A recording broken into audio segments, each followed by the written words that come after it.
They called me the spreadsheet ghost because they thought I did not exist. The day they mocked my mother's ancient bag, they never guessed it held the keys to buying 51% of the company. If you have ever been overlooked, listen closely. With just one sentence in a boardroom, I made a CEO lose his chair and turned that old purse into the symbol of the cleanest financial coup you will ever hear. My name is Alice Hughes. I am 39 years old, and for the last 10 years, I have been the senior risk strategist at Summit Bridge Equity in Chicago. To the men who stride across the trading floor in their Italian loafers. However, I have another name. They call me the spreadsheet ghost. They whisper it near the water cooler and chuckle over their craft beers after work. They think the nickname is clever. They believe they call me that because I am pale, quiet, and haunt the freezing cold corridor next to the server room. They are wrong. I am a ghost because, to them, I do not actually exist until something goes wrong. The Summit Bridge office was designed to intimidate. It was a glass kingdom perched 40 floors above the gray slush of the Chicago winter. The main trading floor was an open-concept theater of aggression, smelling of ozone, expensive cologne, and anxiety. It was a sea of charcoal gray vests and dual Bloomberg terminals, populated by men who spoke in decibels rather than sentences. They shouted about alpha, beta, and yield spreads, their voices overlapping in a cacophony that sounded like money being made or lost.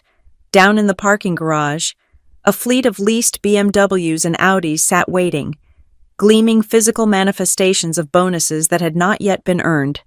My world was different. I did not get a view of Lake Michigan. My office was a small, glass-walled box tucked away in the back corner, directly adjacent to the main server farm. The constant, low-frequency hum of the cooling fans was my only company. It was always 65 degrees in my office, a temperature chosen to keep the machines happy, not the humans, while the traders lived in the noisy present, chasing the second-by-second ticks of the market. I lived in the future. I built models. I stress-tested scenarios. I looked at the beautiful, terrifying architecture of data that held this entire glass castle together. I was the one who checked the foundation while they threw parties on the roof. It was a Tuesday afternoon when I saw the crack in the foundation. I was running a Monte Carlo simulation on our credit portfolio, specifically the new tranche of corporate debt and high-yield junk bonds that Summit Bridge had been aggressively buying up for the last 2 quarters. The screen flickered with thousands of iterations, lines converging and diverging like veins. The result was a singular bright red percentage that made my stomach drop. The firm was over-leveraged. We were exposed, not just slightly exposed, but catastrophically vulnerable. We were effectively pumping liquidity into companies that were already on life support, betting that interest rates would stay flat forever. My model showed that a shift of just 50 basis points from the Federal Reserve would not just hurt our returns, it would trigger a margin call cascade that would wipe out nearly $80 million of capital. It was a mathematical certainty masquerading as bad luck. I sat back in my ergonomic chair, the mesh digging into my spine. I adjusted my glasses. I was wearing a simple navy cardigan over a white blouse, clothes bought from a department store rack 3 years ago. I did not dress for the runway. I dressed for the cold of the server room. I looked at the numbers again. The problem with data is that it does not care about your optimism. It does not care about your quarterly bonus. It simply is. I needed to present this to the investment committee. The committee was led by Lawson Pike. Lawson was our CEO, a man who looked like he had been manufactured in a factory that produced Fortune 500 executives. He had the silver hair, the capped teeth, and the perpetual tan of a man who spent more time on golf courses in Florida than looking at balance sheets.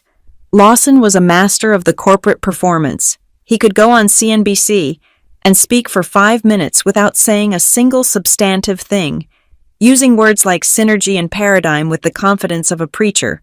Then there was Tyler Crane. Tyler was 30 years old, our new golden boy. He had arrived 6 months ago, straight from a prestigious business school where his father had conveniently donated a new library wing. Tyler was loud. He wore bespoke suits that were just a little too tight and talked incessantly about crypto, blockchain, and disruption. To Tyler, I was an artifact. He treated me with the polite condescension one might reserve for an elderly aunt who still uses a flip phone. The weekly strategy meeting was held in the main boardroom, a space dominated by a long table made of reclaimed wood that probably cost more than my annual salary. The walls were floor-to-ceiling glass, offering a panoramic view of the city I could not afford to live in comfortably. I walked in 5 minutes early, clutching my leather folio. I always printed my reports. I liked the feel of paper. It was harder to ignore than an email attachment. Lawson arrived 10 minutes late, smelling of espresso and arrogance. Tyler followed close behind, laughing at something on his phone. They sat down, and the air in the room shifted. The other junior executives leaned forward, eager to bask in the glow. Lawson did not look at me. He tapped the table twice. Let us get started. People, markets are green. I want to keep them that way. What have we got? After 20 minutes of back-patting and ego-stroking about our tech positions, Lawson finally waved a hand in my direction. Alice, risk, keep it brief. I have a lunch at the club at noon. I stood up. I did not project my voice like Tyler. I did not need to. I placed the printed charts in front of Lawson and Tyler. I have identified a critical vulnerability in the Summit Yield Alpha Fund. I said, my voice steady. We are currently holding 30% of the portfolio in unrated corporate debt. My stress tests indicate that the correlations between these assets are tightening. If the Fed signals a rate hike next month, which the bond market is pricing in at 60%, our liquidity position will evaporate. We are looking at a potential drawdown of $80 million in 48 hours. The room went silent. For a second, the only sound was the distant hum of the servers and the wind against the glass. Lawson did not pick up the chart. He did not even look at the red lines I had painstakingly highlighted. He was looking at his phone, his thumb scrolling rhythmically. Tyler, however, let out a short, sharp laugh. He picked up my report, glanced at it, and tossed it back onto the table as if it were a fast food wrapper. Alice, Alice, Alice, Tyler said, shaking his head with a pitying smile. This is exactly what I was talking about. Lawson, this is legacy thinking. I stiffened. The math is not legacy. Tyler, it is reality. The leverage ratios are unsustainable. Tyler leaned back, clasping his hands behind his head. You are looking at historical data. You are thinking like someone traumatized by 2008. The market structure has changed. We are in a supercycle. Capital is cheap. If we pivot to defensive assets now like you are suggesting, we leave $20 million of upside on the table this quarter. Are you going to be the one to tell the limited partners we missed our benchmark because our risk officer is afraid of her own shadow? I felt the heat rise in my neck, but I kept my face impassive. It is not fear. It is prudence. We are picking up pennies in front of a steamroller. We need to unwind the leverage and move into treasury bonds. Lawson finally stopped scrolling. He looked up. His eyes glazed over with boredom. He looked at Tyler, then at me. We are not unwinding anything, Lawson said, his voice flat. He checked his watch. Tyler makes a good point. Alice, you are too conservative. This is a bull market. We need to be aggressive. We cannot let old fears hold back the future. But Lawson, I started. The numbers. Lawson held up a hand. The diamond ring on his pinky finger caught the harsh fluorescent light. Enough. We are increasing the leverage on the yield fund. Tyler has a new derivative strategy to hedge the tail risk. We are going with that. He pushed my report away from him. It slid across the polished wood and teetered on the edge of the table. Next item, Lawson said. I sat down. My hands were trembling slightly under the table, not from fear, but from a cold, hard rage. They were walking off a cliff, and they were laughing at the only person holding a map.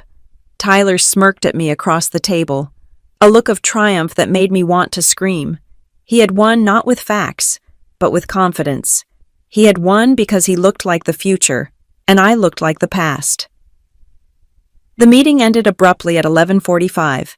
I gathered my ignored papers, feeling the weight of their dismissal physically pressing on my shoulders. I walked back to my glass box by the server room. the noise of the trading floor sounding more like a warning siren than industry. I sat at my desk, staring at the screensaver. I wondered why I stayed.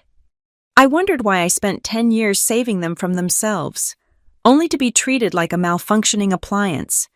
Then, a notification pinged on my screen.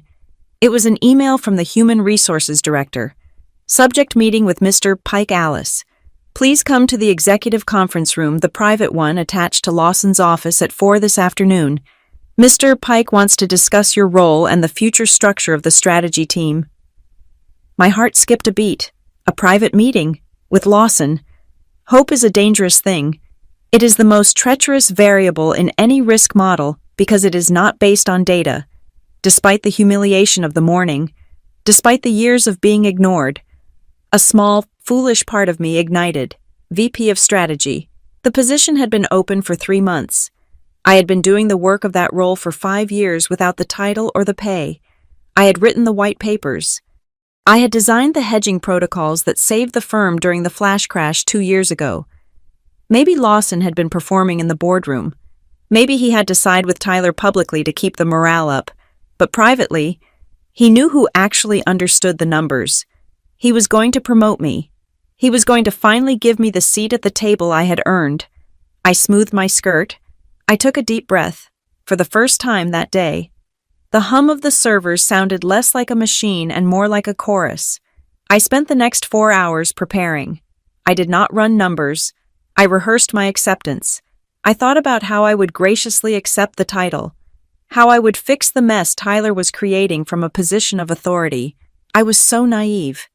At 3:55, I walked toward Lawson's office. I walked past the assistants who ignored me, past the framed magazine covers of Lawson smiling his shark smile. I thought I was walking toward my future. I did not know I was walking into an execution. The private conference room attached to Lawson's office was a masterpiece of intimidation, designed by a minimalist architect who hated privacy. It was a cube of floor-to-ceiling glass, suspended like a transparent cage over the trading floor.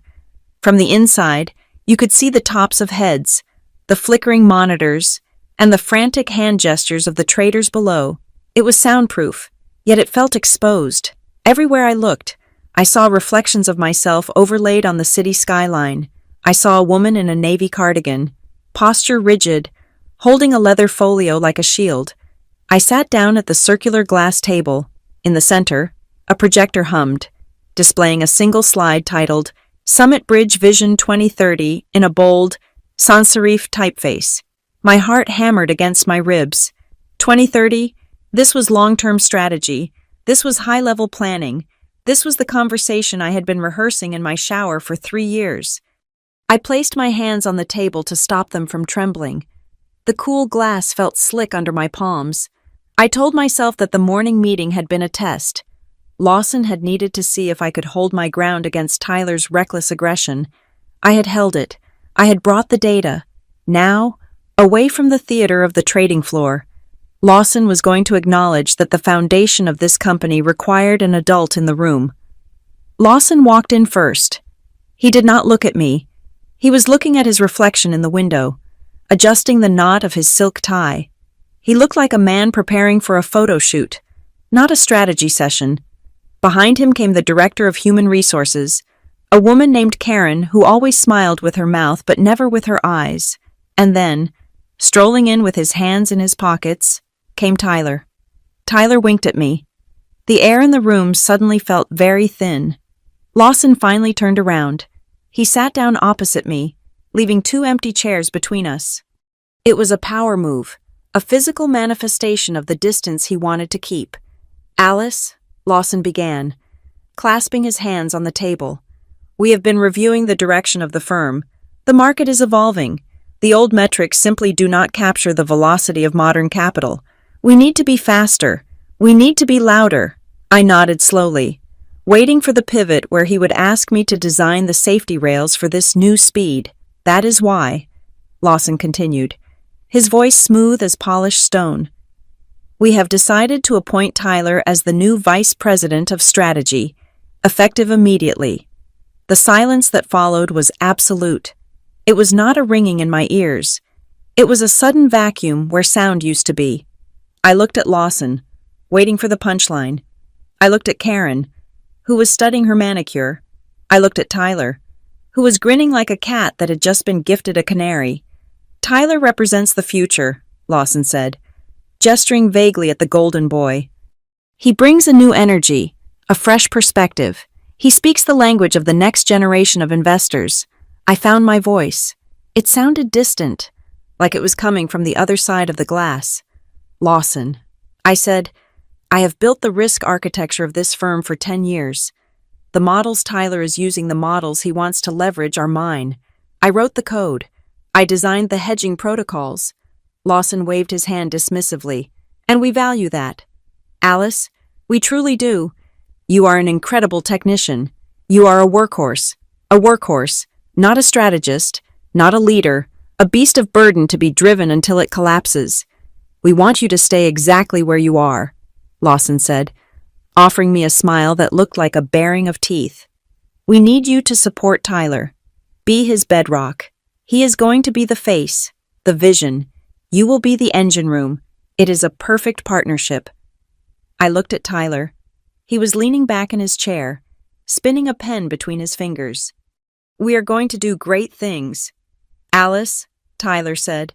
His voice was patronizing, dripping with unearned authority. Actually, I am going to need you to package up all your current models.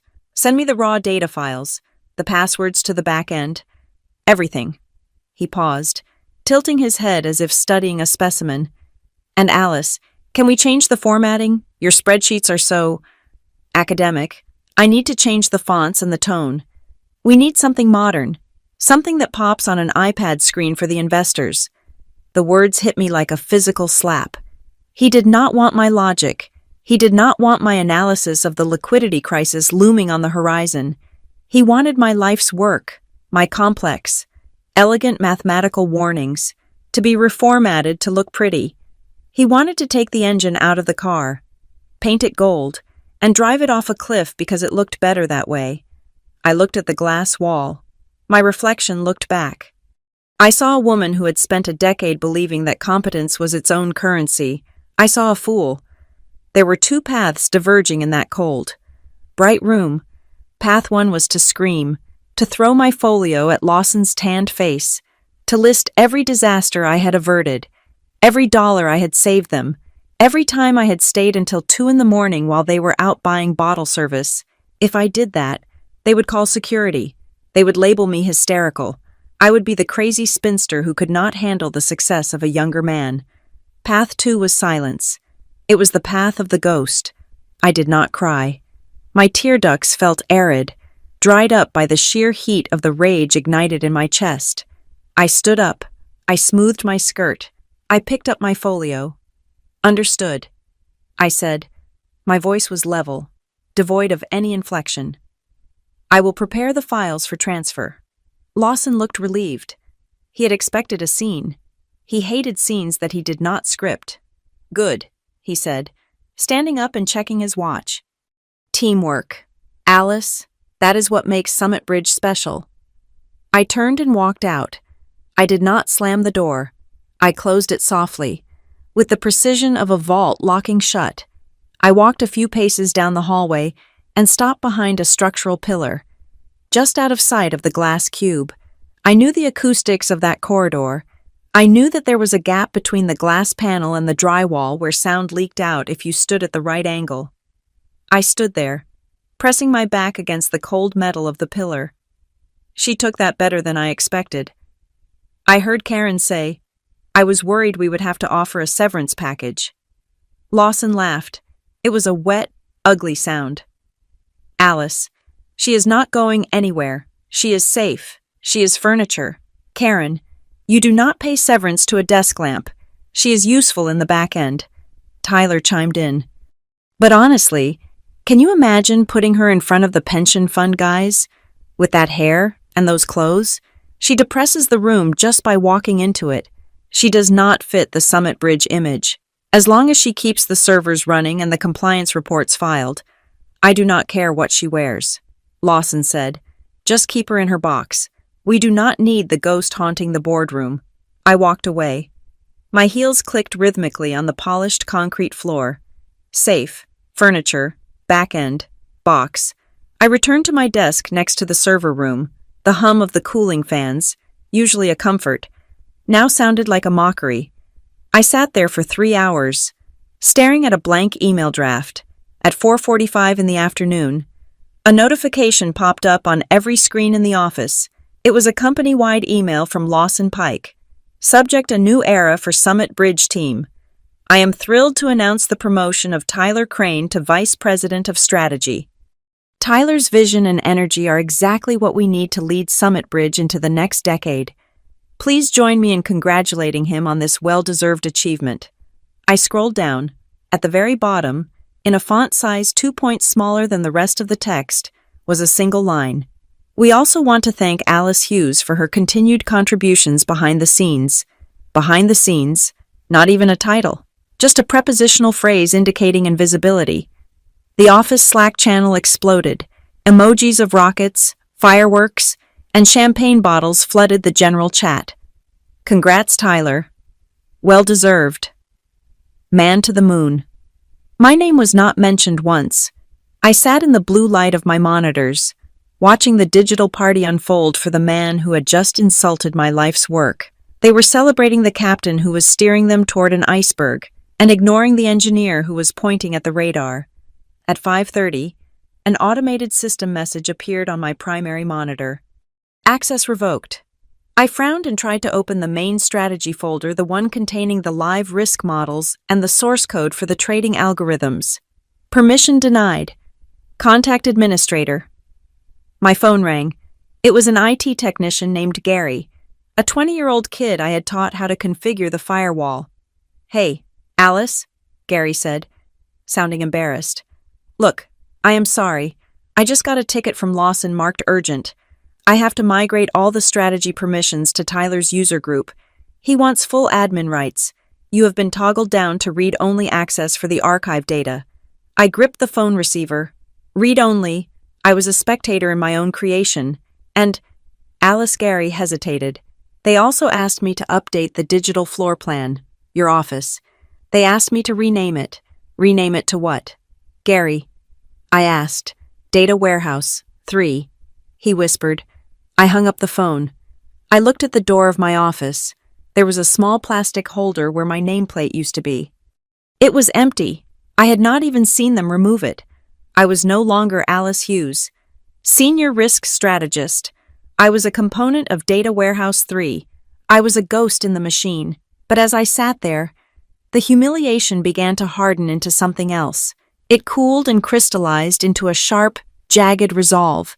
They thought I was safe. They thought I was furniture. They thought that by taking away my right access to the server, they had disarmed me. They forgot one thing. I was the one who built the system. I knew where the backups were. I knew where the mirrors were hidden. And I knew that while they were busy changing the fonts to look modern, they had not changed the legacy passwords on the deep storage drives. I was not going to cry. I was not going to quit. If they wanted me to be a ghost, I would be a ghost. And ghosts are terrifying for a reason. They are the things you thought you buried, coming back to settle the score. I reached into my drawer and pulled out a fresh legal pad. I picked up a pen. I wrote down the date. Then, I wrote down 3 names: Lawson Pike, Tyler Crane, Summit Bridge Equity. I drew a line through each of them. It was not a to-do list. It was a menu. The invitation to the Summit Bridge annual gala arrived with a red stamp that read, Senior Staff Attendance Mandatory. It was not an invitation. It was a summons. The theme for the evening was The New Gilded Era, a choice so lacking in self-awareness that it felt almost satirical. Lawson Pike and his wife, Bianca, wanted to celebrate wealth in a room full of people who were terrified of the next quarter's earnings report. I did not want to go. The wound from the boardroom betrayal was still fresh, pulsing with a dull, throbbing heat every time I saw Tyler Crane's name in an email. But I had to go. To stay home would be an admission of defeat. It would prove that I was hiding in my data warehouse, licking my wounds. So I decided to dress like armor. I chose a high-necked black dress made of heavy silk. It was severe, elegant, and completely unbranded. There was no logo on the chest, no monogram on the hem. It was cut by a tailor who understood that fabric should whisper, not scream. Then, I reached for the bag. It was a top-handle bag made of cognac-colored leather, crafted in Italy in the 1960s by a man whose name was never stamped in gold foil. It had belonged to my mother. She was a high school history teacher who saved for 2 years to buy it during her only trip to Europe. The leather was rich and deep, carrying the patina of decades of care. It smelled of cedar and old paper. When I held the handle, I did not just feel leather. I felt the calluses of my mother's hands correcting papers late at night. I felt her dignity. It was the only thing of hers I had left. I took a cab to the Aurora Crown Hotel. The venue was a monstrosity of marble and velvet, designed to make you feel small and expensive all at once. The air inside the ballroom smelled of lilies and desperation. Waiters in white gloves moved like ghosts through the crowd, balancing trays of champagne that cost more per bottle than the hourly wage of the men serving it.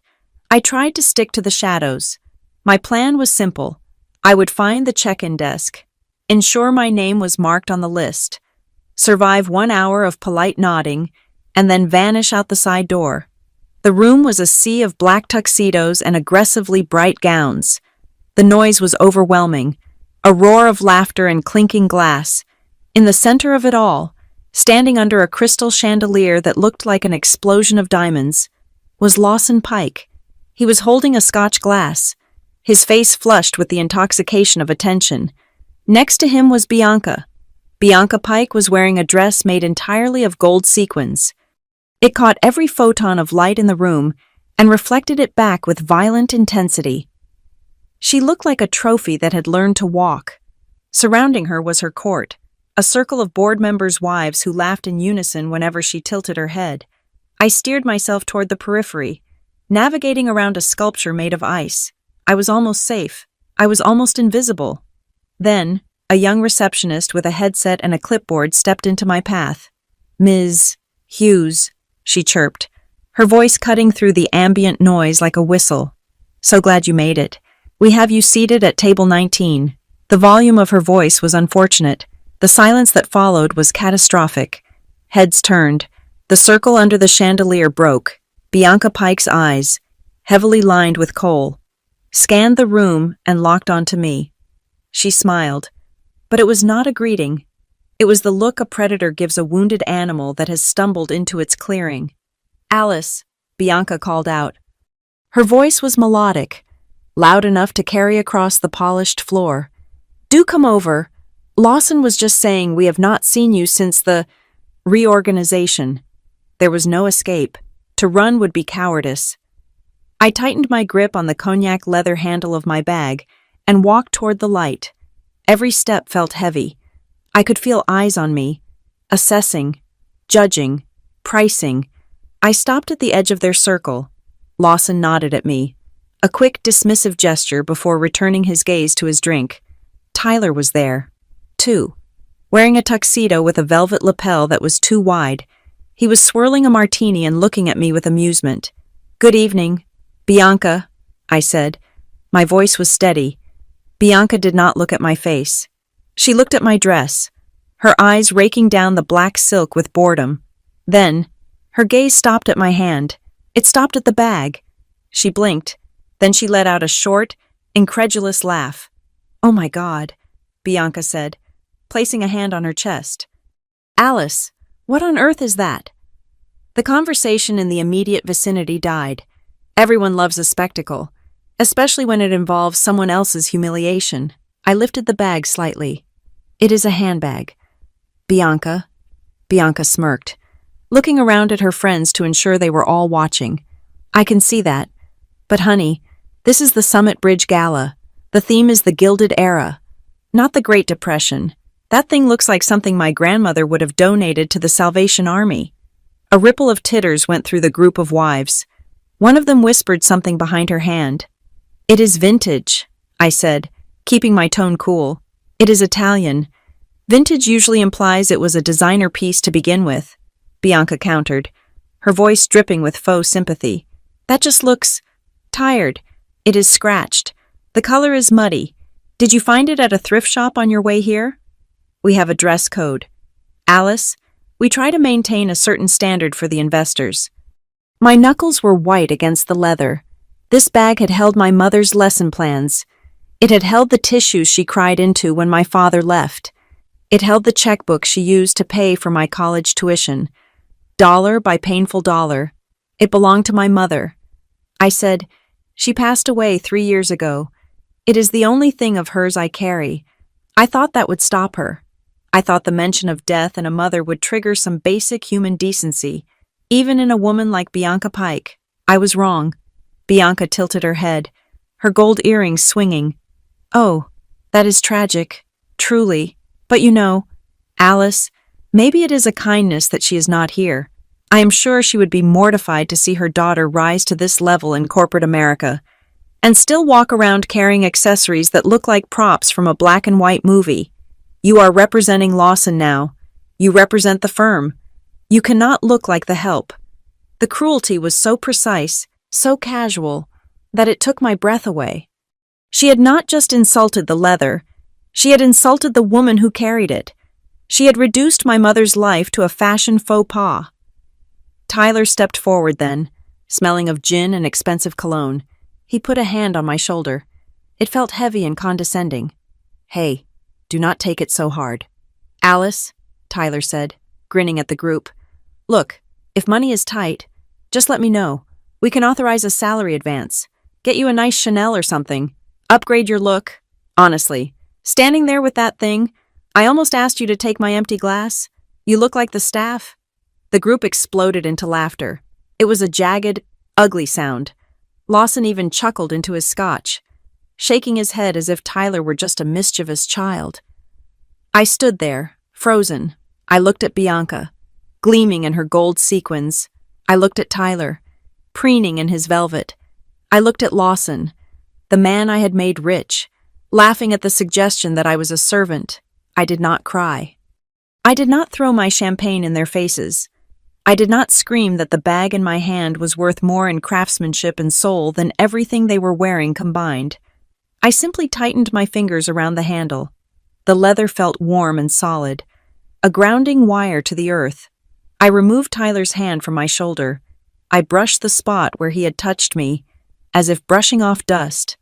"Enjoy your evening," I said. I turned my back on them. As I walked away, I heard Bianca's voice floating over the laughter. "Seriously, someone needs to tell her that ancient history belongs in a museum, not a ballroom. Ancient, obsolete." I walked past the ice sculpture. I walked past the check-in desk. I pushed through the heavy revolving doors and out into the cold Chicago night. The wind hit my face, drying the sweat that had broken out on my hairline. I looked down at the bag. In the harsh streetlights, the cognac leather glowed with a deep, rich amber hue. It was not tired. It was enduring. It had survived decades. It had survived my mother's struggles. It had survived this night. They called it ancient because they did not understand the difference between price and value. They thought value was something you bought in a store with a logo stamped on it. They thought value was gold sequins and velvet lapels. I stood on the curb, waiting for my car. A strange calm settled over me. It was the calm of a strategist who has finally seen the opponent's entire hand. They were not just greedy, they were hollow, they were fragile. They built their entire sense of self on the reflection in a mirror and the approval of strangers. I looked back at the hotel. The lights of the ballroom blazed from the second floor. Let them laugh, let them call me ancient.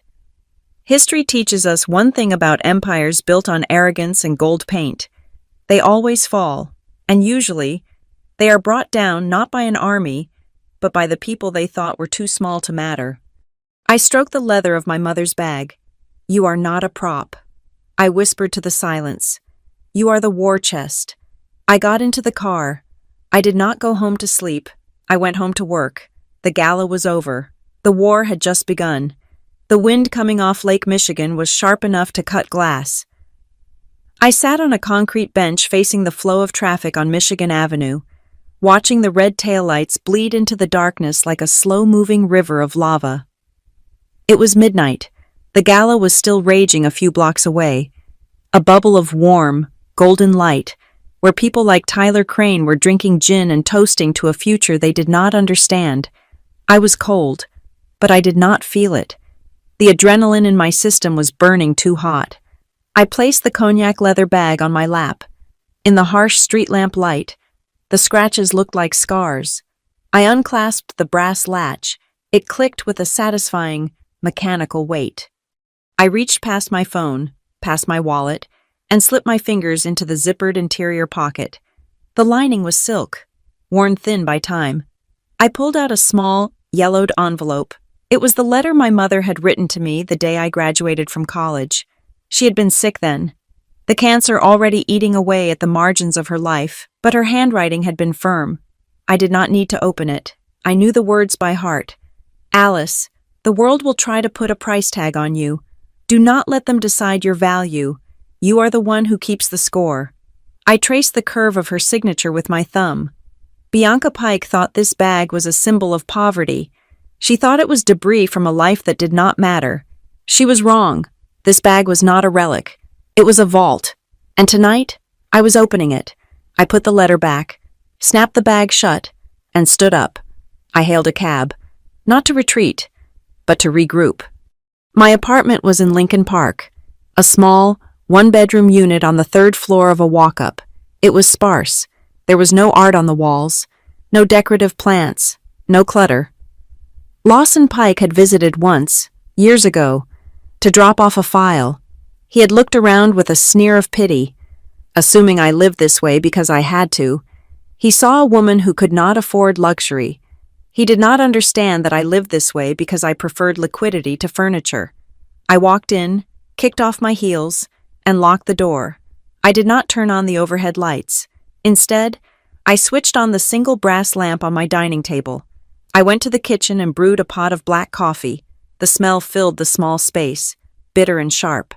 I poured a mug, the steam rising in the yellow light, and carried it to the table. I swept aside the placemats. I opened my personal laptop, a custom-built machine with encryption protocols that would give the NSA a headache.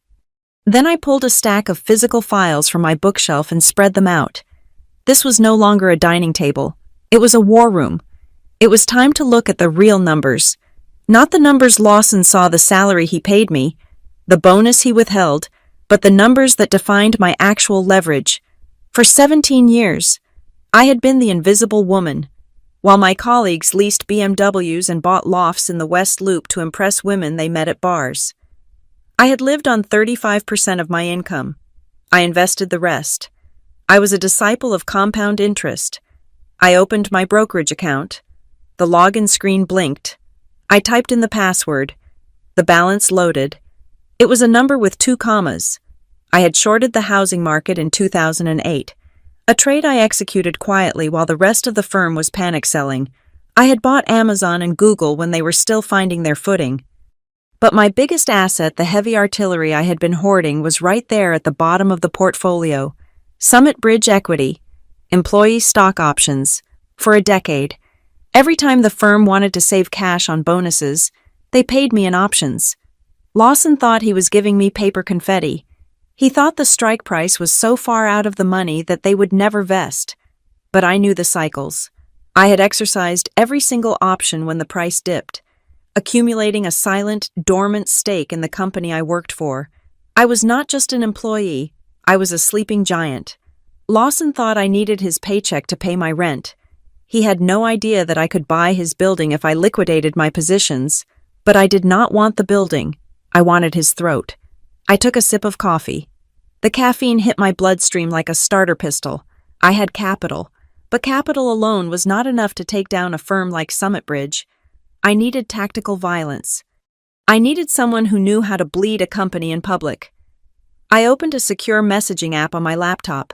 It routed through 3 different servers in Europe before connecting. I scrolled down to a contact I had not spoken to in 4 years. Damien Cole. Damien was a corporate raider. In the polite society of Chicago finance, he was the boogeyman. He bought distressed companies, gutted the management, sold the assets, and walked away with millions while the board of directors was still reading the bylaws. 4 years ago, Damien had been the target of a hostile audit that was rigged to destroy him. I had been on the opposing team. I saw the setup. It was bad math. A lazy frame job by a rival firm. Instead of burying him, I had sent him a single anonymous email pointing out the error in the auditor's logic. He had walked away clean. He knew it was me. He had sent a message the next day, "I owe you a body. Name the time." I typed into the chat window, 700 hours tomorrow. I need a war room. Target Summit Bridge. I watched the cursor blink. The timestamp showed it was 1 in the morning. Damien was an insomniac. I knew he would be awake. 10 seconds later, the reply appeared. "I always wondered when you would get tired of saving them." "Is the day finally here?" I typed back. "It is not just the day, it is the end of the era." "Done," Damien replied. "Cole Strategic Offices. The coffee is better than yours. Bring the files." I closed the chat. A cold smile touched my lips. I turned back to the papers spread out on my table. I pulled the Summit Bridge capitalization table, the list of who owned what percentage of the company. It was a complex web of voting rights, preferred shares, and common stock. Lawson held 12%. The board held another 15%. The rest was scattered among institutional investors, pension funds, and a few silent partners from the early days. My eyes scanned the list of the forgotten. There was Arthur Holloway. The co-founder Lawson had forced out in a boardroom coup 5 years ago. He still held Class B preferred shares. There was Monica Reyes, the former compliance officer who was fired for asking too many questions about Lawson's expense account. She held a block of vested stock she had refused to sell out of spite. There were half a dozen others, people Lawson had used, discarded, and forgotten. He thought they were history. I saw them as ammunition. I picked up a red marker. I did not circle the dollar amounts. I circled the column labeled voting rights. Most people think a hostile takeover is about buying all the shares. It is not. It is about buying the anger. It is about aggregating the resentment of everyone who has ever been burned and focusing it into a single laser beam of destruction. I looked at the total.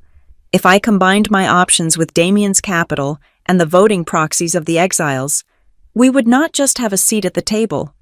We would own the table. I poured another cup of coffee. The night was young. I had emails to draft, files to decrypt, and a strategy to map out. Bianca Pike had laughed at my bag. She had called it ancient. She did not realize that she had just handed me the weapon. I picked up the red marker again and wrote a single number on the top of the legal pad. 51%. It was not about the money anymore. It was about the checkmate. The offices of Cole Strategic were located in a converted industrial warehouse in the West Loop, a stark contrast to the glass tower of Summit Bridge. There was no polished marble here, only exposed brick, steel beams, and the hum of high-frequency trading servers. It was 5 in the morning. The city outside was still gray and dormant, but inside Damien Cole's private war room, the lights were blazing white.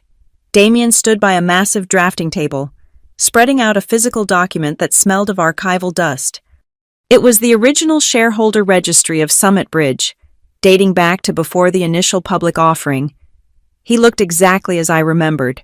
Sharp features, eyes that missed nothing, and an energy that vibrated at a higher frequency than normal people. He placed a heavy paperweight on the corner of the scroll. "This is a museum piece." "Alice," Damien said, tapping a section of the list with a pen. "Class B preferred shares, 10-to-1 voting rights. Lawson told everyone these were liquidated during the restructuring in 2015. He lied," I said, pouring 2 cups of black coffee from the carafe on the sidebar. "Lawson never throws away anything that might give him power, but he is too arrogant to think anyone else would look for them. He convinced these holders that the shares were non-transferable and effectively worthless, so they would not try to sell them. He put them to sleep." I walked over to the table and looked at the names. It was a graveyard of Lawson Pike's betrayals. Every name represented a handshake he had broken or a back he had stabbed. "Let us wake them up," Damien said. I picked up the secure phone Damien had set up. The first name on the list was Arthur Holloway. Arthur was 72 years old. He was the brilliant mathematical mind who had co-founded the firm with Lawson 20 years ago. When the company went public, Lawson had maneuvered Arthur out, painting him as senile and out of touch to the board.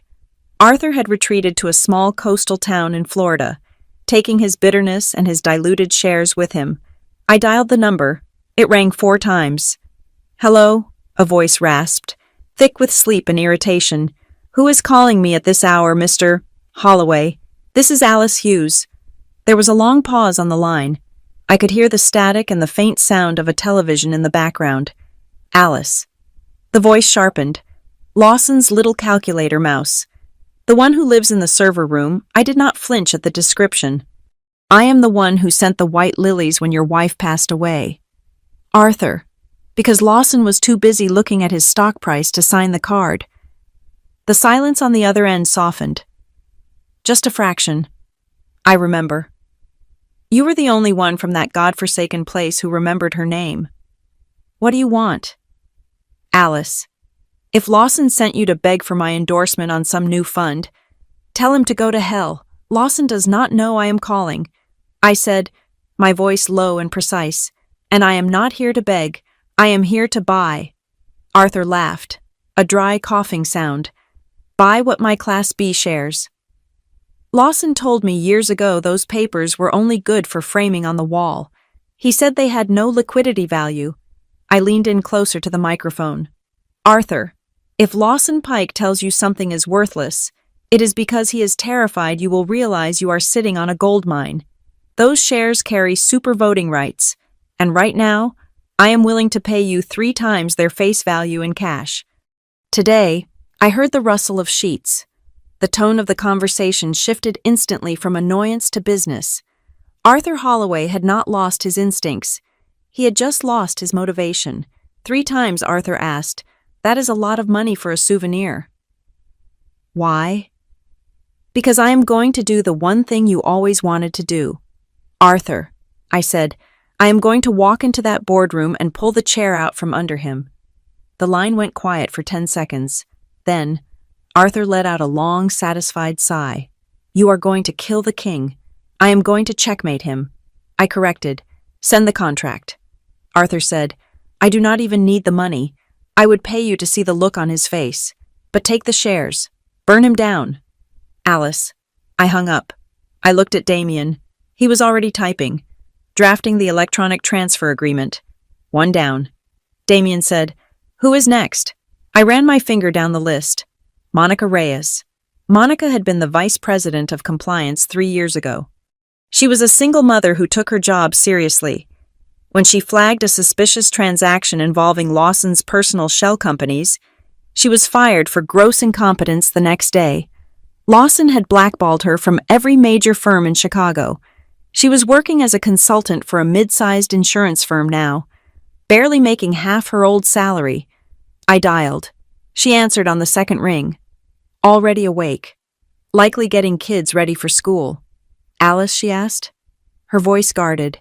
"Is everything okay?" "You never call. I need your help." "Monica. And I need your proxy." I explained the plan. I did not sugarcoat it. I told her about the leverage, the risk models, and the liquidity crisis Lawson was hiding.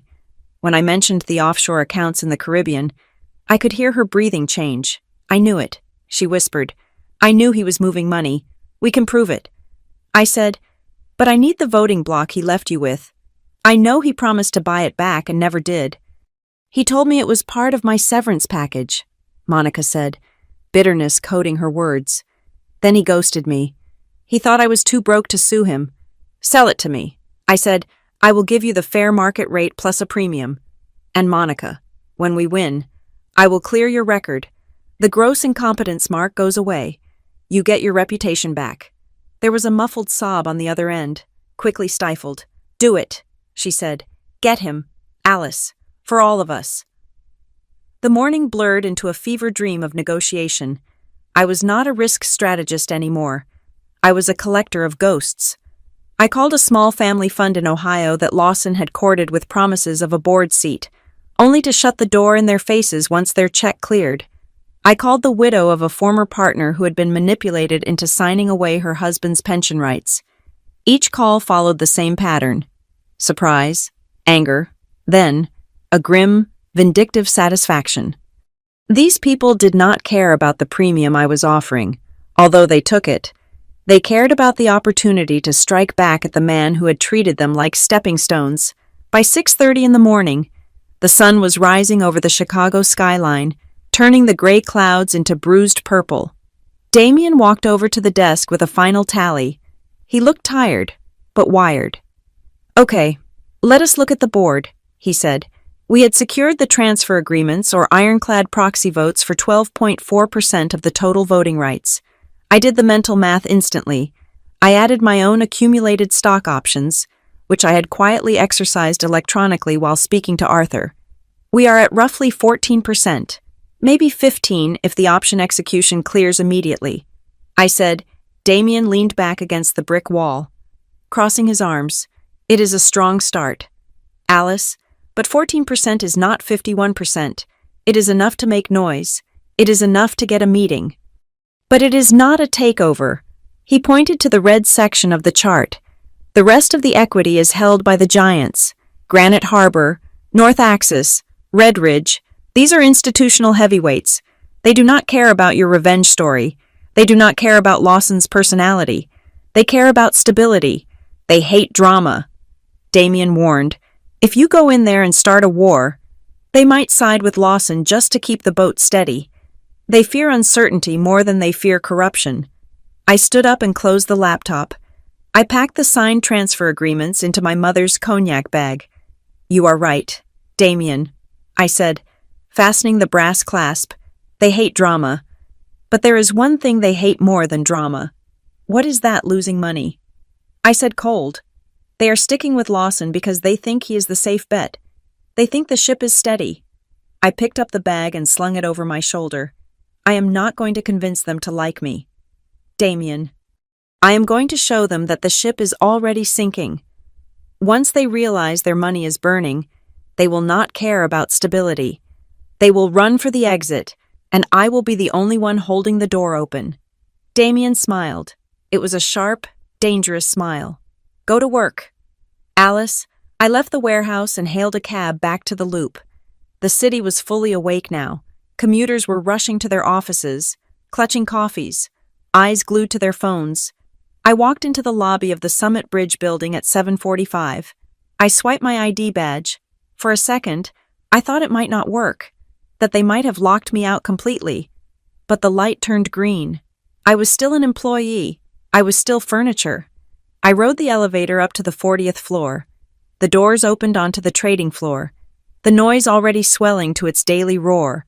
Tyler Crane was standing near the center of the room, laughing loudly with a group of junior analysts, holding a tablet like a scepter. I walked past them. "Did you enjoy the gala?" Alice Tyler called out, his voice dripping with sarcasm. "We missed you at the after-party."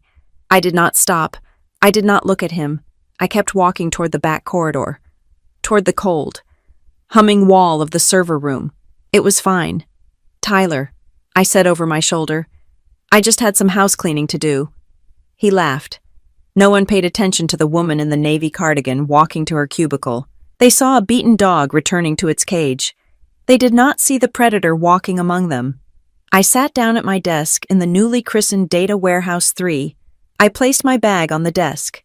Inside that ancient scratched leather sat the signed vengeance of Arthur Holloway, Monica Reyes, and half a dozen others. I was 14% of the way to their destruction. Now, it was time to burn the other 37%. I sat at my desk in the newly renamed Data Warehouse 3, surrounded by the deafening hum of the server racks. My official access to the main financial ledger was gone. When I tried to query the live cash flow database, a bright red window popped up telling me I did not have the required clearance level. Tyler had made a big show of migrating everything to a new cloud-based system managed by a friend of his from business school, claiming it was more agile. He did not know that agility is useless if you do not understand the architecture. Years ago, I had built a sandbox mirror, a duplicate version of our internal system designed to test risky algorithms before deploying them. It was a safety feature, because it needed to test real-world scenarios. I had hardwired it to receive a passive feed of every single transaction that moved through the company's pipes. It was read-only, invisible to the main admin console, and Tyler had no idea it existed. I logged into the mirror, the screen filled with cascading lines of code. I filtered for outgoing wire transfers scheduled for the next 72 hours. My stomach turned over. There were dozens of them, small amounts at first, then larger ones, $200,000, $500,000. All of them were labeled as consulting fees or strategic advisory retainers. All of them were destined for a cluster of entities registered in Caravel Cay. Caravel Cay was a tax haven in the Caribbean that made the Cayman Islands look like a paragon of transparency. I clicked on the recipient details. The companies had generic names like Apex Horizon and Blue Water Strategy. They were shell companies, empty vessels. Lawson and his inner circle were draining the company accounts. They knew the leverage bomb was ticking, and they were paying themselves first. They were stripping the copper wiring out of the walls before the building burned down. I sat back, my heart pounding against my ribs. If I waited to execute my takeover until I had 51%, I would be buying a corpse. Lawson would hollow out Summit Bridge, let the debt collapse the firm, and walk away with millions in his offshore accounts, while the employees and shareholders were left with the wreckage. I had to burn the house down to save it. I needed to trigger a panic that would freeze those transfers before the money left the building. I opened my encrypted chat with Damien. They are looting the vault. I typed, I see transfers scheduled to clear in 48 hours. We need to kill the liquidity. Now. Damien's reply came instantly. If you kill the liquidity, the stock crashes. Your options lose value. I do not care about the options. I replied, I care about the asset. If the cash leaves, there is nothing left to buy. Understood. Damien wrote, what is the play? We ask questions. I typed, we do not accuse, we just ask very loud, very specific questions. For the next 3 hours, I drafted a document. It was not a whistleblower complaint. It was written in the dry, academic tone of a forensic accountant. I titled it simply, An Analysis of Leverage Ratios and Cash Reserves at Summit Bridge Equity. I did not use inside information that could get me arrested. I used public data, footnotes from quarterly reports, and combined them with the theoretical risk of high-yield debt exposure. I pointed out the mathematical impossibility of their reported cash reserves versus their leverage. Then, I added a section on unusual administrative costs that mirrored the amounts being wired to Caravel Cay, asking if these were standard operating expenses. I did not say they were stealing. I simply asked why a firm with liquidity issues was spending millions on vague consulting fees in a known tax haven. I sent the file to Damien. He routed it through a series of anonymous servers and posted it to 3 high-traffic financial forums and a niche blog read by every short seller in New York. Then, I went home. The next morning, I called the HR line. I told them I had a migraine. It was the first sick day I had taken in 6 years. I went straight to Cole Strategic. The warehouse was buzzing with activity. Damien had 3 monitors set up on the main table. The market opened at 9:30 in the morning. Summit Bridge opened at $48.50 a share. At 9:35, a popular financial news aggregator picked up the blog post. The headline was less subtle than my report, Summit Bridge Equity New Gilded Era, or Liquidity Bubble. I watched the ticker, $48, $47.20. The volume started to spike. The algorithms that scanned news headlines for negative sentiment were reacting. By 10 o'clock, the stock was trading at $45.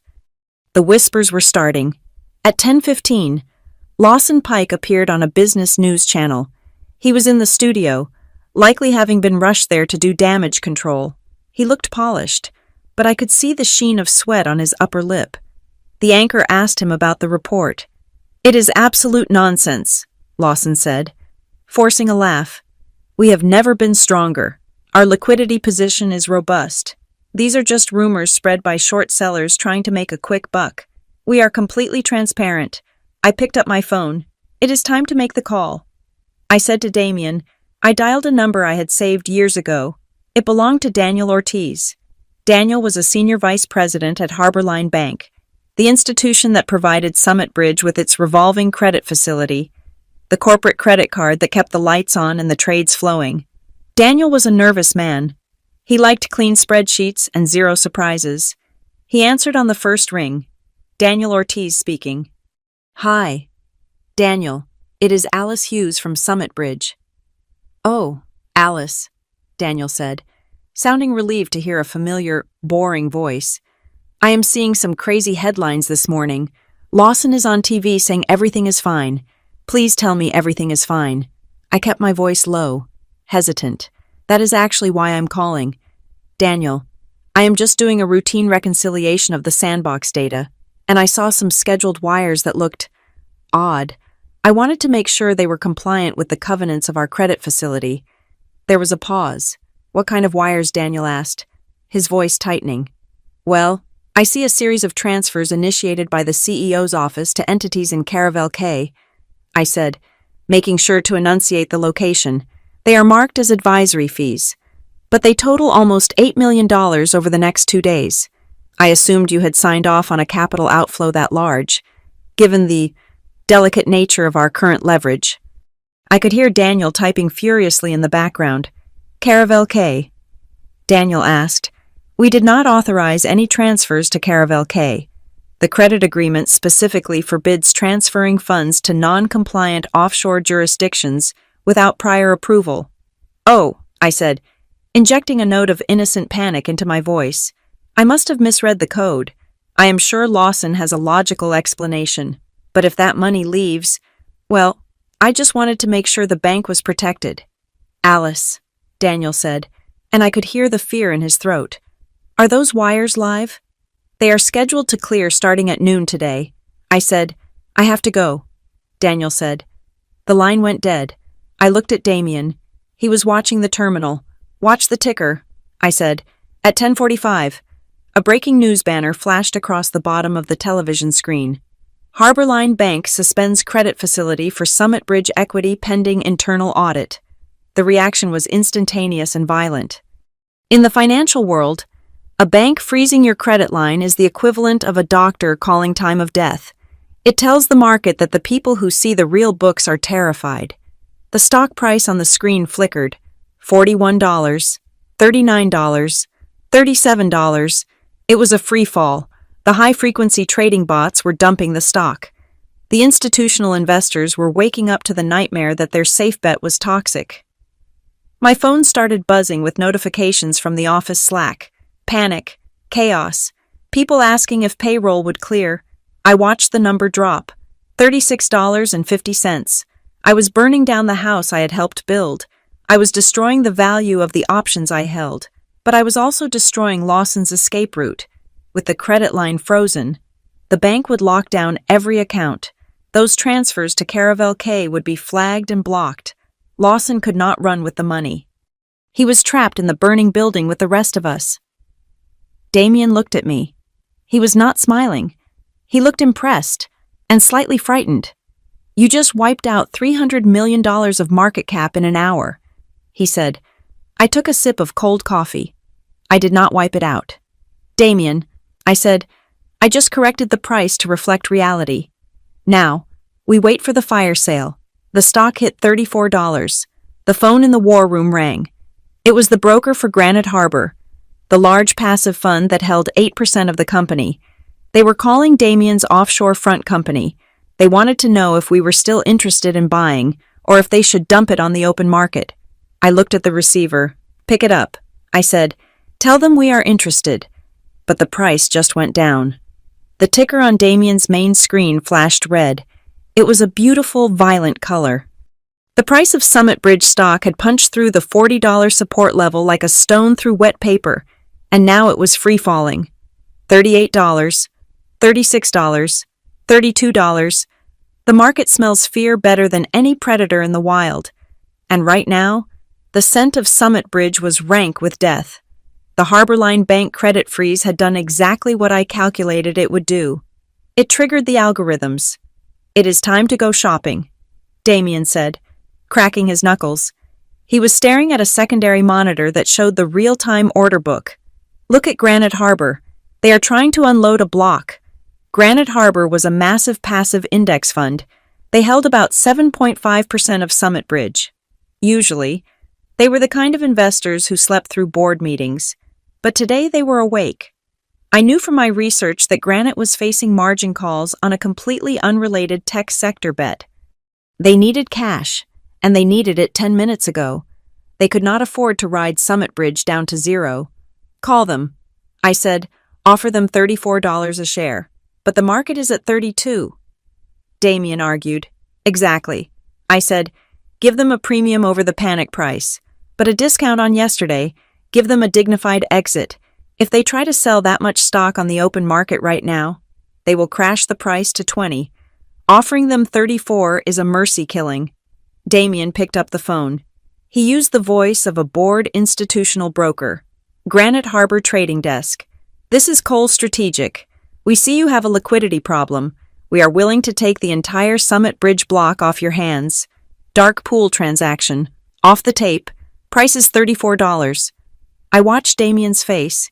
He listened, nodded, and then looked at his watch. "You have 3 minutes to decide." "Gentlemen," Damien said into the receiver, "the price is dropping as we speak. If you wait, the offer goes to 30. He held the phone away from his ear. He held up 3 fingers, then 2, then 1. He smiled. "Done." Damien said to me. He spoke back into the phone, confirming trade, block transfer initiated, pleasure doing business. He hung up. Just like that. We had absorbed nearly 8% of the company. I did the mental math instantly, between my options, the proxies from Arthur and the other exiles, and now the Granite Harbor block. We controlled roughly 23% of the voting rights. "We are heavy," I said, "but we are not the captain yet."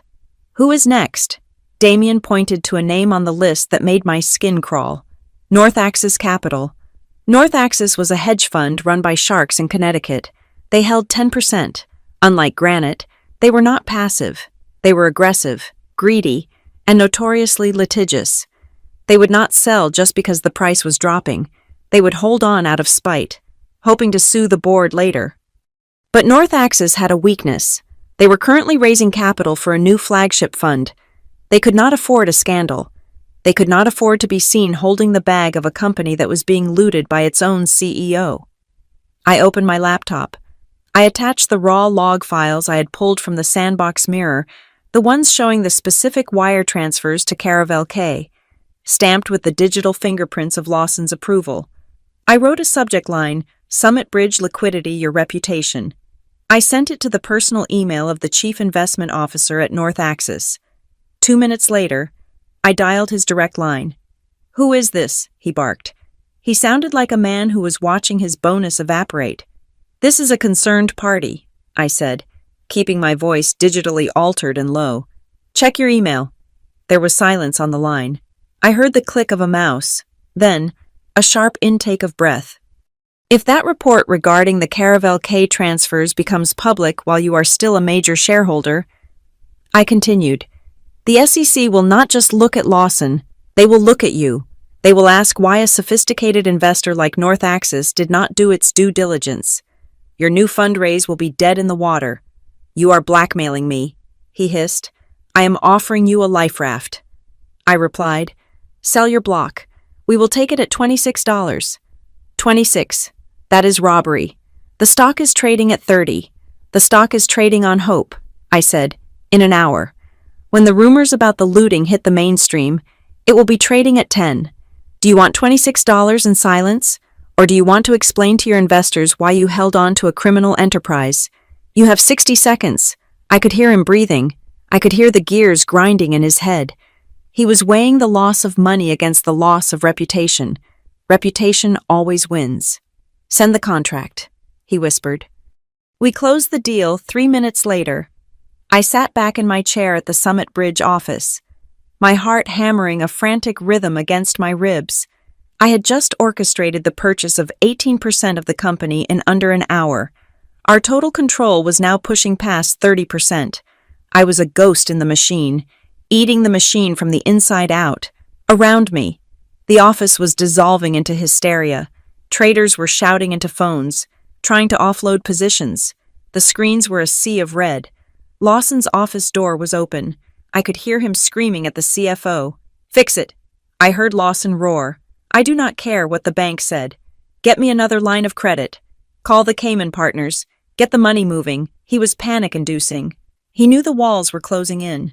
Then, my email pinged. I looked at the sender. Tyler Crane. I opened it. Subject urgent. Risk models. "Alice, I know things are crazy right now. Look, Lawson is breathing down my neck. We need to release a statement about the liquidity coverage ratio. The current numbers look bad. I need you to adjust the parameters on the stress test. Just widen the confidence interval so the reserves look adequate for a 90-day window. Just this once. Everyone does it. We can fix it next quarter. Please, I need this." I stared at the screen. The golden boy, the future of the company, the man who had mocked my bag and called me ancient. He was begging me to commit securities fraud to save his career. I hit reply. I typed 2 letters. No. I hit send. I watched him across the trading floor. He checked his phone. His face went pale. He looked over at the data warehouse, searching for me, but I had dimmed the lights in my glass box. To him, I was just a reflection. The day dragged on. The stock continued to bleed. By the time the closing bell rang at 4 in the afternoon, Summit Bridge closed at $21.80. It was a massacre. But we were not done. We were stuck at 33%. We needed 51 to kill the king. The remaining major block 17% was held by Redridge Partners. Redridge was a private equity firm run by Thomas Ridge. Thomas and Lawson were cut from the same cloth. They played golf at the same clubs. They shared summer homes in the Hamptons. Lawson believed, with every fiber of his arrogant being, that Redridge was his firewall. He believed Thomas would never sell. But Lawson did not read the industry newsletters. I did. I knew that Redridge had taken a massive hit on a commercial real estate deal in San Francisco 2 months ago. Their limited partners were furious. They were facing a liquidity crunch of their own. Friendship is a luxury. Solvency is a necessity. I packed up my bag, my mother's ancient, priceless bag, and walked out of the office. The silence on the trading floor was heavy, the kind of silence that follows a funeral. I went back to my apartment. I did not turn on the lights. I sat by the window, watching the city lights of Chicago, and waited. Damien had sent the offer to Redridge an hour ago. We offered $22 a share, a tiny premium over the close. It was an insult, really, but for a firm that needed cash to pay its own investors, it was a lifeline. If Thomas Ridge said no, Lawson might survive. He might find a white knight. He might be able to spin the story. If Thomas Ridge said yes, I would have 51%. The hours ticked by. 8 o'clock, 10 o'clock, 11:30. I made a pot of tea. My hands were shaking. This was the longest night of my life. At 11:58, my personal cell phone rang. It was a local Chicago number. I did not recognize it. I picked it up. Hello. There was a pause. The voice on the other end was deep, gravelly, and tired. It sounded like a man who had been drinking scotch for 3 hours. "Ms. Hughes," the voice said. "Who is this?" I asked, though I already knew. "This is Thomas Ridge," he said. My breath caught in my throat. "Mr. Ridge," I said, "to what do I owe the pleasure?" "Cut the crap." "Alice," Thomas said. He did not sound angry. He sounded resigned. "We received the offer from the shell company. We traced the funding structure. It took my analysts 3 hours, but they found the link to Cole Strategic, and everyone knows Damien Cole does not move a muscle unless you tell him to." He paused. "Lawson thinks I am his friend," Thomas continued. "He called me 5 times tonight. He was crying. Alice, he told me he is the victim of a conspiracy. He told me you are just a low-level analyst who does not understand the big picture. Lawson has a very active imagination, I said calmly. Thomas laughed softly. It was a dark sound. I have known Lawson for 20 years. He is a charming man, but he is a thief. I knew about Caravel K. I looked the other way because the stock was going up. But now he is toxic. So you are selling, I asked. Thomas sighed. The sound of ice clinking against glass came through the speaker. My investors want heads to roll. They want cash. I have a fiduciary duty to them, not to my golf partner. Yes, we signed the deal 10 minutes ago. The block is yours. I closed my eyes. Relief washed over me like a tidal wave. 51%. Thank you. Thomas, I said, you made the rational choice. I have one question. Alice, Thomas said, his voice dropping an octave. You have the majority now. You own the place.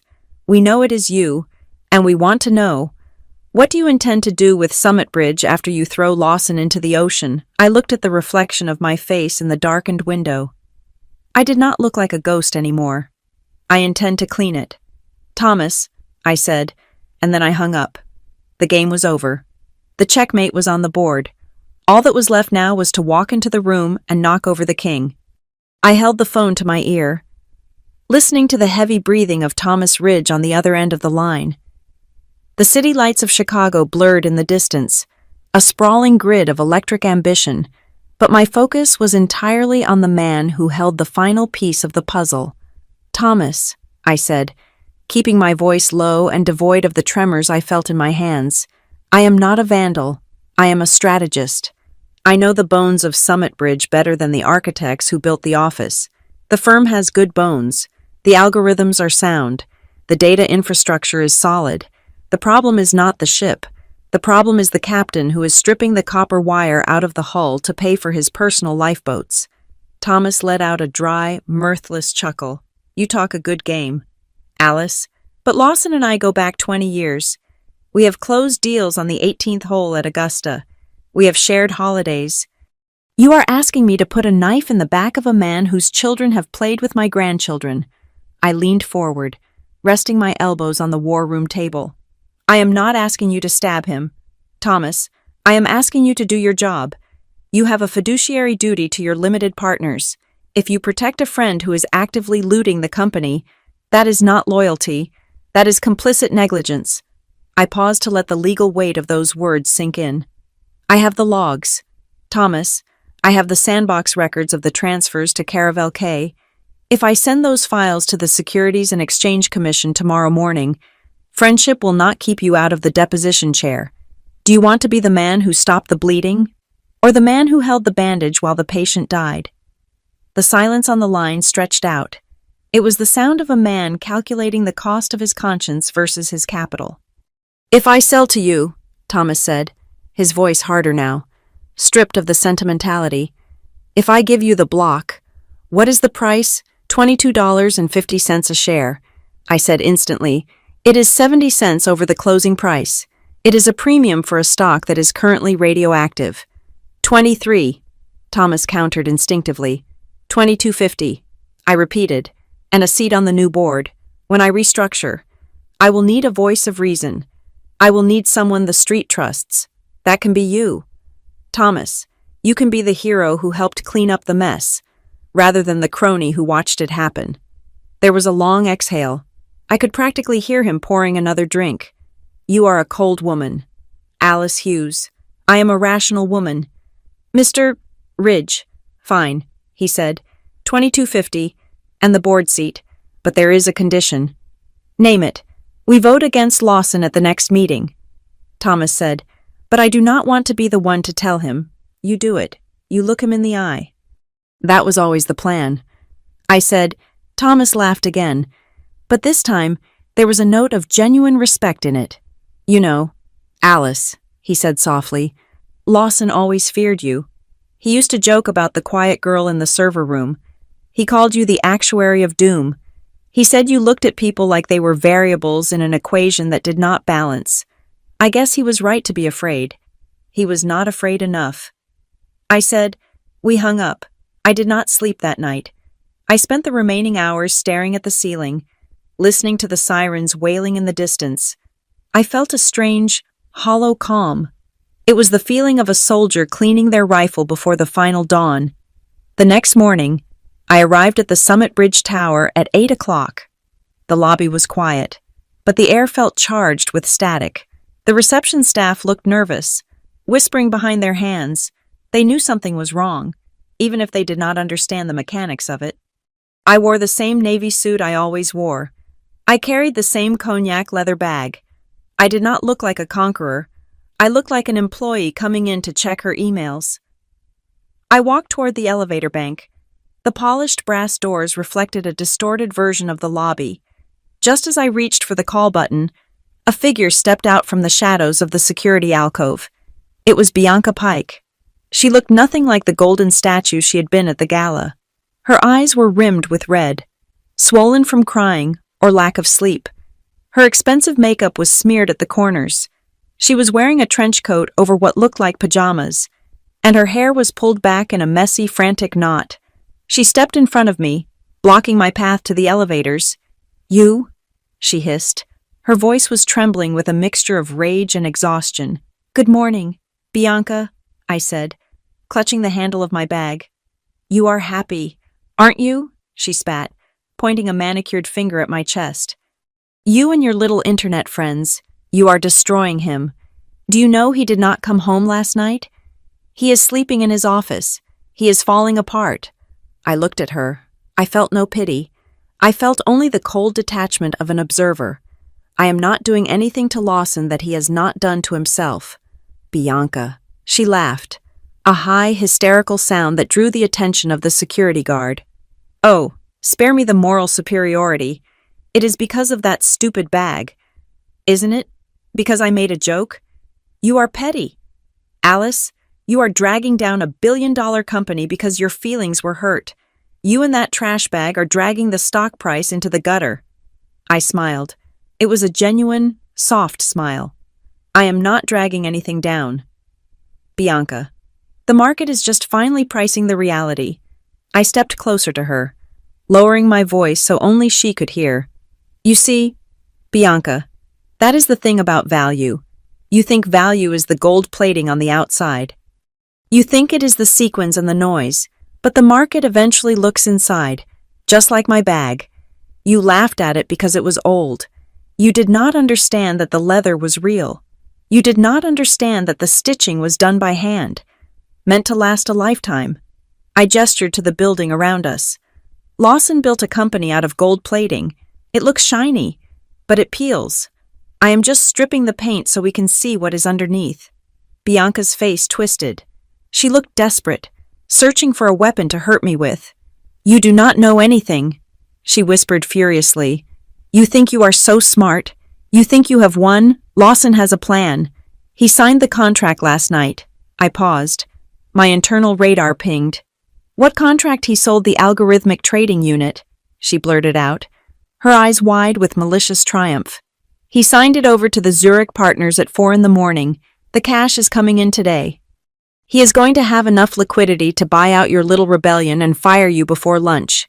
It is a core asset sale. He saved himself." My heart stopped for a fraction of a second, then started beating with a heavy, rhythmic thud. The algorithmic trading unit was the heart of the company. It was the engine.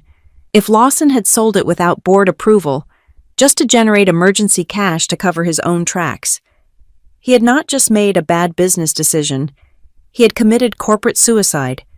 Selling a core asset without a shareholder vote or board ratification was a violation of the corporate charter. It was illegal. It was the final nail in his coffin. Bianca, in her desire to hurt me, had just handed me the murder weapon. "Thank you, Bianca," I said softly, for what she snapped, confused by my reaction, for confirming that he is not just incompetent, but liable. I stepped around her. She tried to grab my arm, but the security guard, sensing the shift in dynamic, stepped forward. "Mrs. Pike, please," the guard said gently. I pressed the button. The elevator doors slid open with a smooth pneumatic hiss. I stepped inside the mirrored box. As the doors began to close, I saw Bianca standing in the lobby. looking small and defeated in her trench coat. She realized, too late, that she had said too much. I took out my phone. There was a new email notification. It was from the lawyer at Cole Strategic. Subject execution confirmation. I opened it. Redridge deal signed and executed. Proxy transfer complete effective 700 hours. Total aggregated voting rights, 51.2%. I looked at the number. 51.2%. It was a sterile mathematical figure, but to me, it looked like poetry. It meant that I was no longer an employee. I was no longer a ghost. I was the majority. The elevator climbed smoothly toward the 40th floor. My ears popped as the altitude changed. I looked at myself in the mirrored walls. I saw the navy suit. I saw the tired eyes. I saw the woman who had been ignored for 17 years. And then, I looked down at the bag. I smiled. A real smile. It was time to go to the meeting. The notification hit every executive inbox at 6:30 in the morning. It was marked with the highest urgency flag the internal system allowed. Subject emergency board meeting. 800 hours. Attendance mandatory. There was no agenda attached. There were no briefing documents, no slide decks, and no financial summaries. The message was stark. Stripped of the usual corporate fluff, it was the digital equivalent of a flare gun fired from a sinking life raft. The rumors swirling on the grapevine said that Lawson Pike intended to reassure the market and reaffirm the long-term vision of the company. It was a euphemism. You do not reaffirm a vision at 8 in the morning unless the reality is burning down around you. I arrived at the building at 7:45. I did not swipe my badge at the turnstiles that led to the trading floor. I did not walk the familiar path to the back corridor where the air conditioning hummed and the servers blinked in the dark. That path belonged to the ghost. That path belonged to the woman who wore cardigans and made herself small so others could feel big. Today, I took the express elevator reserved for client guests and board members. I caught my reflection in the polished steel of the elevator doors. The woman staring back at me was someone new. I had traded the shapeless navy knitwear for a black suit. It was tailored sharp enough to draw blood, with a structured blazer that emphasized the straight line of my shoulders.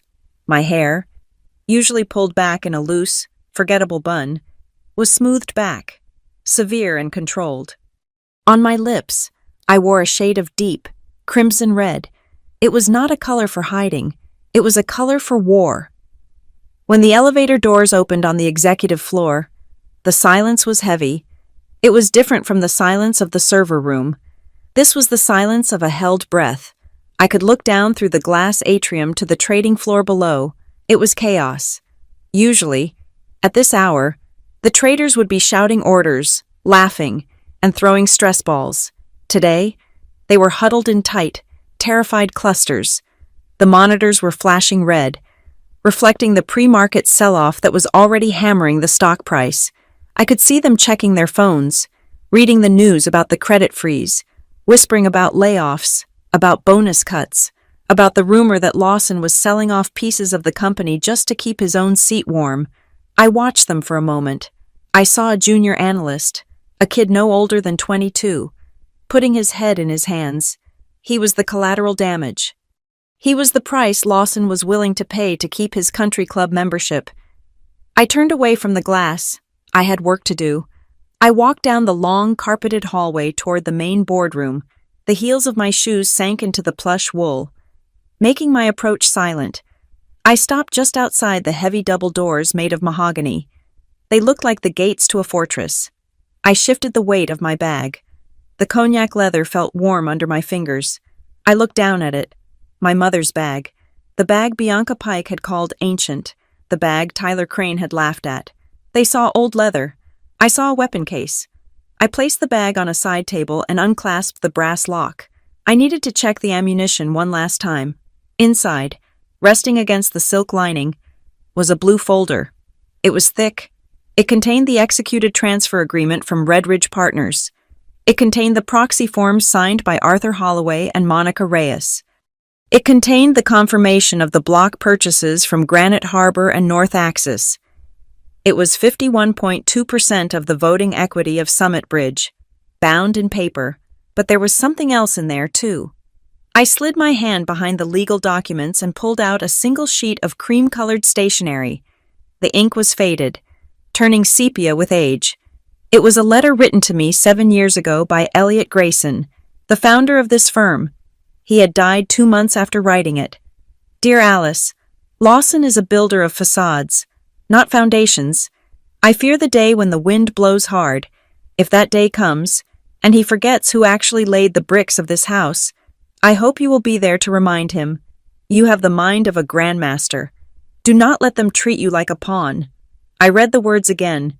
Elliot had seen the rot setting in even back then. He had left this note on my desk the day he retired, a warning from a ghost to a ghost. I folded the letter and placed it at the very front of the stack. This was not just a hostile takeover, this was an exorcism. I closed the bag. The clasp clicked shut, with a sound like a pistol hammer being cocked. I stepped closer to the boardroom doors. I could hear voices inside. They were muffled, but the desperation leaked through the wood. We have to find the leaker. Lawson's voice grated. It sounded raw, stripping the polish he usually applied. Someone inside this building gave those logs to the press. I want it to scour every email, every Slack message. I want heads on spikes. Tyler, I am trying. Lawson. Tyler's voice whined, higher pitched than usual, but everything was encrypted. Whoever did it used a routing system I have never seen, and the board is freaking out about the algo sale rumor. They are saying we bypassed the charter. Tell them it was an emergency liquidity measure, Lawson shouted. Tell them it was to save the firm. We control the narrative. We just need to survive the morning session. Once the Zurich money hits, we buy back the float and squeeze the shorts. They were delusional. They were rearranging deck chairs on the Titanic while discussing how to blame the iceberg. They thought the threat was a leak. They had no idea the threat was standing 5 feet away, holding 51% of their existence in a vintage handbag. My phone buzzed in my pocket. I pulled it out. A secure message from Damien. Registry updated. SEC filing sent. No way for Lawson to reverse without a public fight. When you walk in there, do not say too much. Let the numbers speak. I took a deep breath. My heart was beating slow and hard, a war drum in my chest. Excuse me, Ms. Hughes. I turned. Standing a few feet away was Earl, the head of building security. He was a man in his 60s, with kind eyes and a uniform that was always impeccably pressed. He had seen me walk in every day for 10 years. He usually saw a tired woman in a cardigan rushing to hide in the back office. He was staring at me now, blinking. He looked at the suit. He looked at the hair. He looked at the way I was standing, not hunched over, but tall. Earl, I said, nodding. You look different today. Ms. Hughes, Earl said, searching for the right words. I almost did not recognize you. Is there a special occasion? I looked at the heavy doors behind me. Yes, Earl, I suppose there is. He shifted on his feet, looking at the closed boardroom doors. You know, Mr. Pike gave strict orders, no interruptions. He said only board members and the executive team. He seemed like he was in a mood. I smiled at Earl. It was gentle. I had always liked Earl.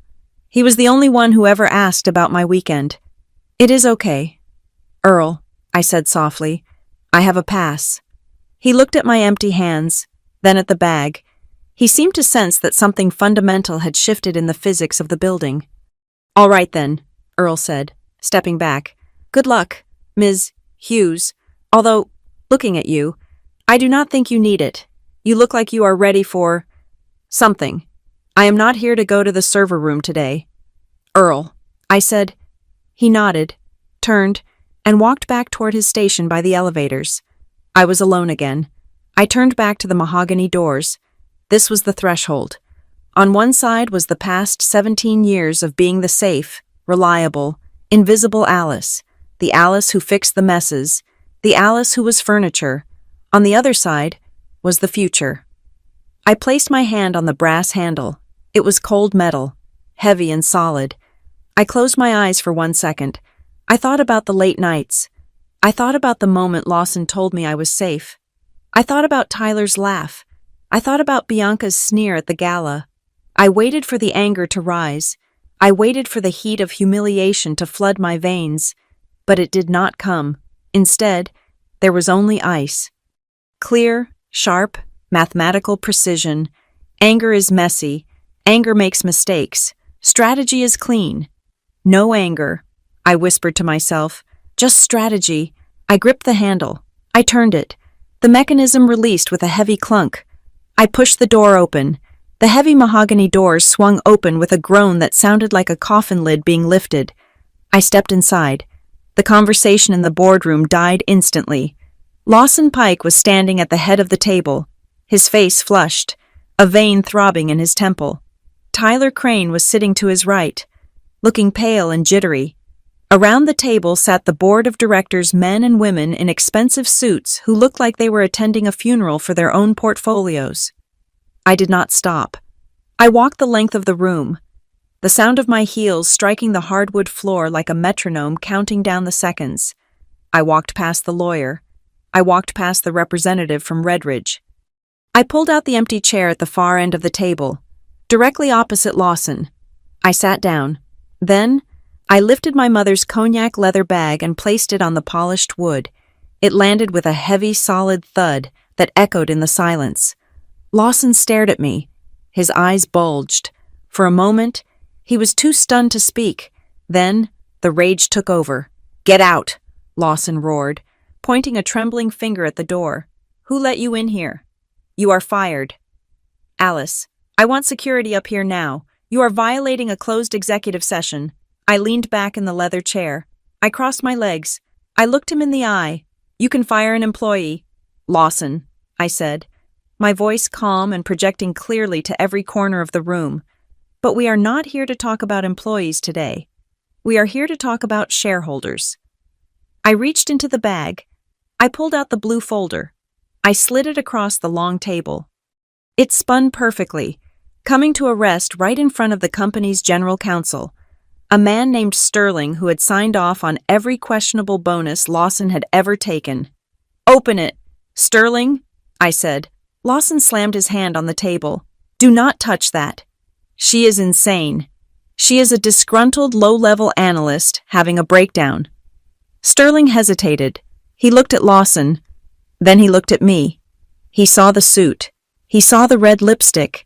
He saw the absolute, terrifying lack of fear in my eyes. Sterling opened the folder. The room watched in silence as he turned the pages. His eyes scanned the header of the Red Ridge transfer agreement. He flipped to the proxy forms from Arthur Holloway. He checked the Granite Harbor block purchase confirmation. The color drained from Sterling's face. He looked like he had just swallowed glass. "Well," Lawson barked. "What is that trash?" Sterling looked up. His voice was a whisper. "It is a consolidation of voting rights." Lawson laughed, a nervous, jagged sound. "Consolidation from who, her? She makes $80,000 a year. She drives a 10-year-old Honda Sterling swallowed hard. It lists the beneficial owner of the aggregated blocks from Granite Harbor, North Axis, Redridge Partners, and the Class B preferred shares. The total voting equity is 51.2%.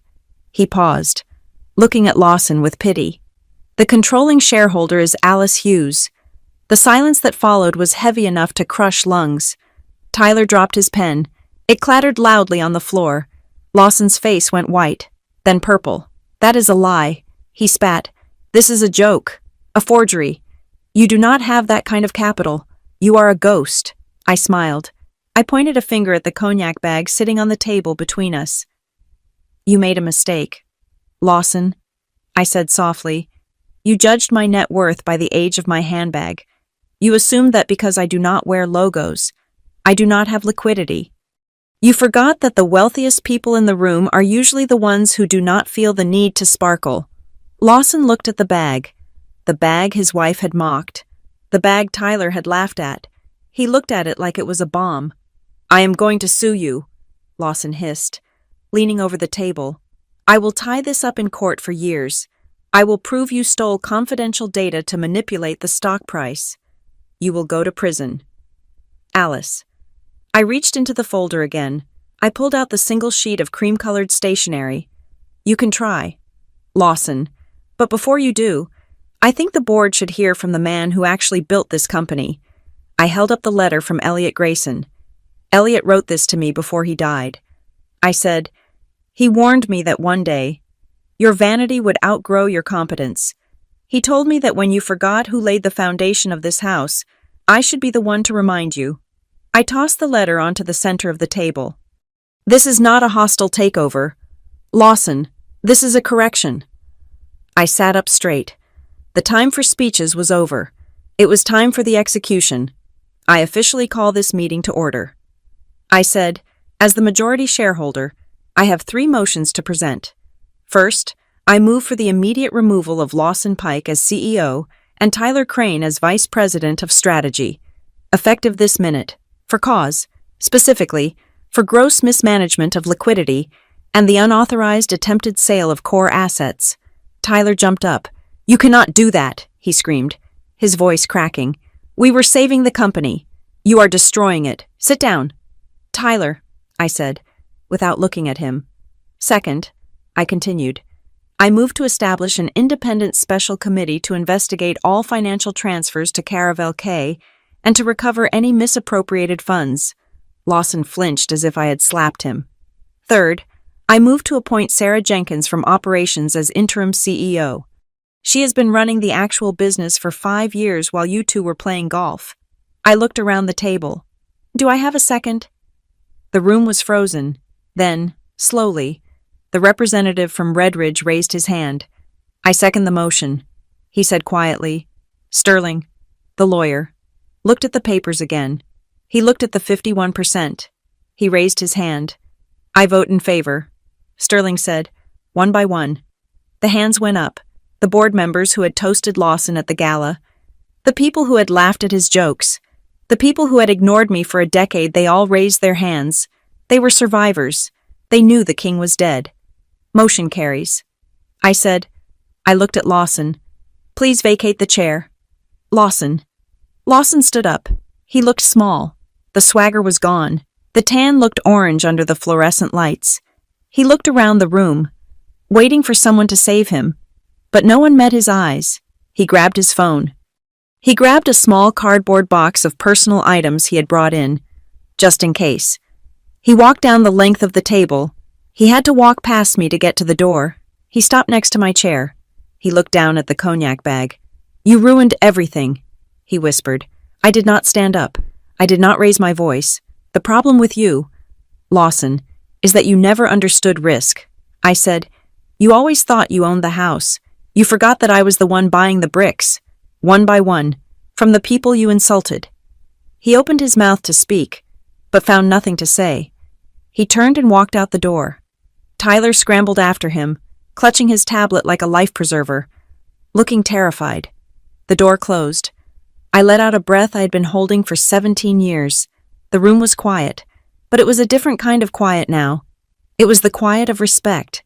Bianca was waiting in the hallway when I walked out 10 minutes later. She watched Lawson get into the elevator. His head hung low. She turned to me. Her face was a mask of hatred. You are a monster, she whispered. I stopped. I adjusted the strap of my mother's bag on my shoulder. No, Bianca, I said, I am a strategist. A monster destroys things for fun. I just balanced the balance sheet, for the company, and for everyone he forgot. I walked past her. I did not take the CEO office. I did not want it. I took the role of chairman of the board. I gave the corner office to Sarah, the woman who knew the names of every employee's children. I walked across the trading floor. The screens were still flashing, but the panic was subsiding. An email was hitting the inboxes of every employee. Subject restructuring. Leadership change. I saw people reading it. I saw heads turn. I saw them looking at me, really looking at me. For the first time, they did not see a ghost. They saw the boss. I walked to the exit. I pushed through the revolving doors and stepped out into the crisp Chicago air. The sun was shining. They mocked my mother's bag because it was ancient. But ancient does not mean worthless. It just means they have not been in the game long enough to know the real price. And when you finally understand the real price of an asset, of a person, of yourself, you do not ask for a seat. You buy the table. Thank you so much for listening to this story. I would love to know where you are tuning in from. So please drop a comment below and let's get a conversation started. If you enjoyed seeing Alice take down the corporate giants, make sure to subscribe to the Boss Revenge Stories channel, like this video, and hit that hype button to help this story reach even more people. Your support means the world to us.